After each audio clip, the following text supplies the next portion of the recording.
So I very nearly finished the recanvassing of the wheelhouse roof, and my first time doing something like this, so definitely some lessons learned.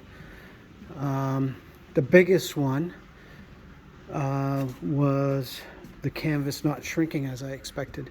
I ordered canvas untreated, not shrinked.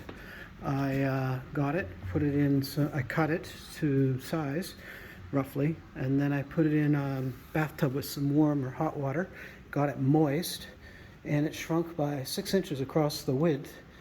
And took two of us to try to stretch it back out and get it stapled on.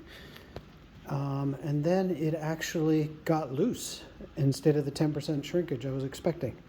So I have some wrinkles, which was a big disappointment. But yeah, overall it's good. And then taking the trim off, I was able to get the handrail, which is the top bit of trim up here. I was able to get that off, salvage that. Even the corners took a little repair down here. For example, I had to get some fur in there to replace a broken piece, and I believe that's teak, and this is mahogany. And so that's done. And then the other bit of trim that had to come off was here, and I totally broke up the corners when I took them off. So I had to get all new teak all around it so that it would match up nicely. And that delayed the whole project by 5 weeks. Well, maybe 6 weeks actually. And I didn't find any felt under the canvas. It was just canvas on the wood. And I believe it was quite possibly the original canvas. I think the rest of the canvas on this boat had been replaced at some point. But this part of the canvas, this canvas on the wheelhouse, I think it's 1928, or it was anyway. It had lead bead, like a really flexible metal. It was like lead, and it was tacked down by thousands and thousands of tacks to the wheelhouse roof and then underneath to the handrail. And I decided to get rid of that. I really believe that was overkill. And so it's just screwed down, but I used a Sikaflex 291 on it. Partly to seal it because it's going to catch water, but also to hold it on to the roof. So it's not going to be so easy to get off next. Well, actually it'd be easier without the lead bead, but it'll be different to take it off. And then the teak trim, this half round stuff, was finish nail on. So the straight stretches came out fine. And I've decided to screw them down. There's no Sikaflex in this area. On the back where there's no handrail, I put Sikaflex on it. In here, there'll be, this is one of the things I have to do still, is I have to put a bead of mahogany colored Sikaflex in there, and that will seal up here. So I didn't need to Sikaflex the half round on. And of course, there's gonna have to be more coats of varnish on here. It's just got one and a half kind of coats on there. I had to cut them off, the handrail off, by lifting partially because I couldn't get all the screws out. In fact, I got very few of the screws out. I gave up after a little while. Just pried it up and took a reciprocating saw and just cut off all the screws, which meant that I couldn't reuse the holes that were in there before. So that's why there's so many dowels in there right now, or so many plugs. And then I tried using just some spruce rod to cut into plugs, but I couldn't get the color to look right because it was way too light, and a bit of stain didn't make it quite right.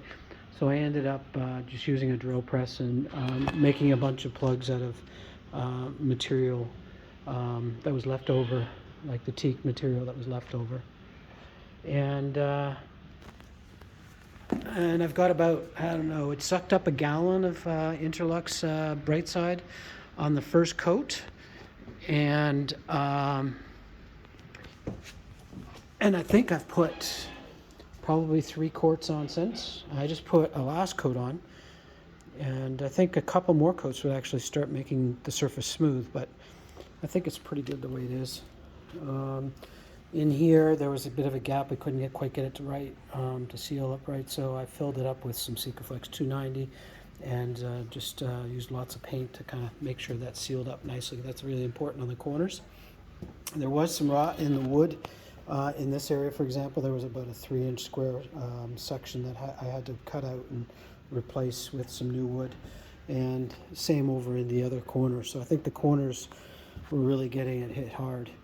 But now I've got a simplified roof. A lot of hardware has been removed that I thought was redundant. Several horns, loud hailer. I took the radar mast off of there.